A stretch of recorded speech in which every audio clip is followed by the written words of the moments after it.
Good morning. എല്ലാവരും സുഖമാണെന്ന് കരുതുന്നു. നോക്കിയേ, നമ്മളുടെ വീട്ടിലെ ഇന്നത്തെ വെജിറ്റബിൾ കൃഷിയാണ് കേട്ടോ ഞാൻ കാണിക്കുന്നത് കേട്ടോ. കൊച്ചു കൃഷിയാണ് കേട്ടോ, വലിയ കൃഷിത്തോട്ടമൊന്നുമല്ല. കാരണം എന്തേ, വീടിൻ്റെ ഫ്രണ്ടേജ് ഇത്രയും സൈഡ് ഉണ്ടെങ്കിലും ഈ കുറച്ച് ഭാഗം നമ്മൾ അത്യാവശ്യം മാവ്, പ്ലാവ്, പിന്നെ ഒരു തെങ്ങൻ തൈ ഒക്കെ നടാൻ വേണ്ടി മാറ്റിയിട്ടിരിക്കുന്നതാണ് കേട്ടോ. അവിടെയാണ് ഞാൻ മറ്റ് കൃഷികളെല്ലാം ചെയ്യുന്നത്. അത് കഴിഞ്ഞ ദിവസം വീഡിയോയിൽ ഇട്ടിട്ടുണ്ടായിരുന്നു. 500 ഗ്രാം 600 ഗ്രാമൊക്കെ ഉള്ളൊരു 6 മാങ്ങ ഉണ്ടായൊരു മാവ്. അതും കൂടി ഞാൻ കാണിച്ചു തരാം. ഈ മാവിലാണത് ഉണ്ടായത്. നല്ല മധുരമുള്ള തേനിൻ്റെ രുചിയുള്ള മാങ്ങയായിരുന്നു. അപ്പോൾ നമ്മളിത് ഇത്രയും സ്ഥലത്തു നിന്ന് പകുതി മാറ്റിയിട്ടത് കൊണ്ട് നമുക്ക് ഇങ്ങനെയുള്ള ഫലങ്ങൾ കിട്ടി.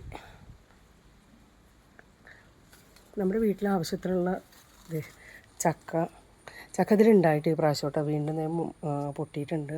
ഒരു ചെറിയ പ്ലാവാണത്, വിയറ്റ്നാം എർലിയാണ്. പിന്നെ കപ്പളം ഇതിൻ്റെ ഉള്ളിൽ നിൽക്കുന്നുണ്ട്. കപ്പളങ്ങ കുറേ ഉണ്ടായിട്ടുണ്ട്. കപ്പളങ്ങ വീട്ടിലാണെങ്കിൽ നമുക്ക് പിന്നെ ഏറ്റവും നമ്മുടെ ആരോഗ്യത്തിന് ഏറ്റവും നല്ലൊരു കാര്യമാണല്ലോ കപ്പളങ്ങ കറി വയ്ക്കാനൊക്കെ. അപ്പോൾ ഇതിനുള്ളിൽ കപ്പളം, പിന്നെ തെങ്ങൻ തൈ. ഇതിങ്ങനെയാണ് ഞങ്ങൾ തിരിച്ചിട്ടത്. ഇത്രയും ഭാഗം കണ്ടോ. അപ്പോൾ നമ്മുടെ ആവശ്യത്തിനുള്ള മുളക് തൈകൾ, തെങ്ങ്, റംബൂട്ടാൻ ഉണ്ടായിട്ടില്ല കേട്ടോ. ലിച്ചിയിൽ ഉണ്ടായിട്ടില്ല കേട്ടോ. ഇത് മിയാസാക്കി മാവാണെന്നും പറഞ്ഞിട്ടാണ് ബണ്ടിൻ്റെ മാവും തൈ വാങ്ങിച്ച് വെച്ചിരിക്കുന്നത്. ഇതിപ്പോൾ 2 വർഷമായെങ്കിലും ഇതിലുണ്ടായിട്ടില്ല. ഉണ്ടാവുമെന്ന് പ്രതീക്ഷിച്ചിരിക്കുന്നു. അത്രയും ഹൈറ്റ് ആ മാവിനേക്കാളും ഹൈറ്റ് ഉണ്ട് കേട്ടോ ഈ മാവിന് കേട്ടോ.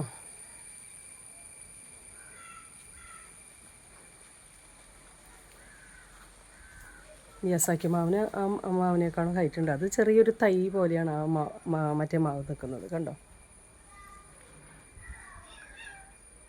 പിന്നെ ഇത് ചെടിച്ചട്ടികൾ.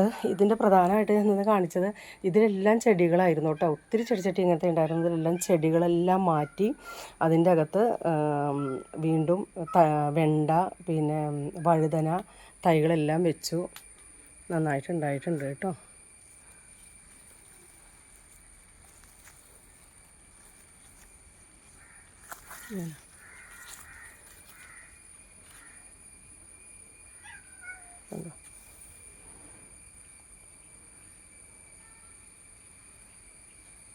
ഇതിൽ പൂവിട്ടിട്ടേ ഉള്ളൂ കേട്ടോ. പിന്നെ അതിൻ്റെ ഇടയിൽ തന്നെ ഇവിടെ ചേട്ടൻ 2 ഏത്തവാഴ വെച്ചിട്ടുണ്ട്. വാഴ എപ്പോഴും ഇതിൻ്റെ ഇടയിൽ ഈ ഉള്ള ഇത്തിരി സ്ഥലത്ത് വാഴ ഉണ്ടാകും. കാരണം നമ്മുടെ അടയുണ്ടാക്കാൻ ഇലയ്ക്കും പിന്നെ നമുക്ക് അത്യാവശ്യത്തിനുള്ള ഒരു വർഷം നമുക്ക് ആവശ്യത്തിനുള്ള വാഴപ്പഴം കിട്ടും. ഇത് ഏത്തയാണ് വെച്ചിരിക്കുന്നത്. ബാക്കിൽ ഞാലിപ്പൂവൻ വെച്ചിട്ടുണ്ട് കേട്ടോ. വീട്ടാവശ്യത്തിനുള്ള നമ്മുടെ വേപ്പൻ തൈ ഒക്കെ പുറത്തൊന്നും പോകണ്ട വാങ്ങിക്കാനായിട്ട്. അതിൻ്റെ ഇടയിലെല്ലാം കണ്ട ഇത്തിരി ഒരു സ്ഥലം പോലും ഗ്യാപ്പ് ആദ്യമാണ് എല്ലാം നട്ടിരിക്കുന്നത്. കപ്പളം ഇനിയും വീണ്ടും വരുന്നുണ്ട്. പിന്നെ ഇത്രയും സ്ഥലത്ത് നമ്മൾ മുകളിലേക്ക് പന്തൽ കെട്ടി കൊടുത്തിട്ടുണ്ട്. ഇത് പീച്ചിങ്ങ, പിന്നെ കോവലിൻ്റെ കണ്ടോ, കോവൽ, പീച്ചിൽ എല്ലാം മുകളിലേക്ക് കൊടുത്തിട്ടുണ്ട് കേട്ടോ. പീച്ചിങ്ങനെ ഉണ്ടായി കിടക്കുന്നുണ്ടോ, കാണാൻ പറ്റുന്നുണ്ടോ? മിക്ക ദിവസം നമുക്ക് ഡെയിലി കിട്ടുന്നുണ്ട് കേട്ടോ. നമുക്ക് പീച്ചിൽ കേട്ടോ, ഡെയിലി പീച്ചിൽ കറി വയ്ക്കാൻ കിട്ടുന്നുണ്ട്. ഇതിൽ ഉണ്ടായി കിടക്കുന്നുണ്ട്.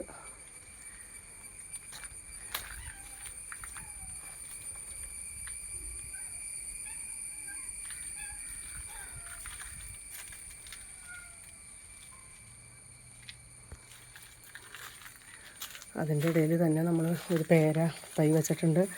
ചേന, അങ്ങനെ ആവശ്യത്തിനുള്ളതെല്ലാം നമ്മുടെ ഈ സൈഡിൽ ഇതിപ്പോൾ നടന്നു പോകാനുള്ള വഴിയേ ഉള്ളൂ. സൈഡിലപ്പോൾ അത്യാവശ്യം വേണ്ട കാര്യങ്ങളെല്ലാം നട്ടു.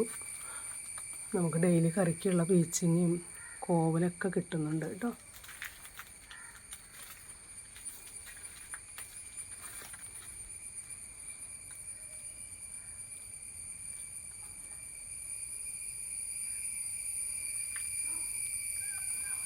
ഇതാണ് എൻ്റെ പച്ചക്കറി തോട്ടം.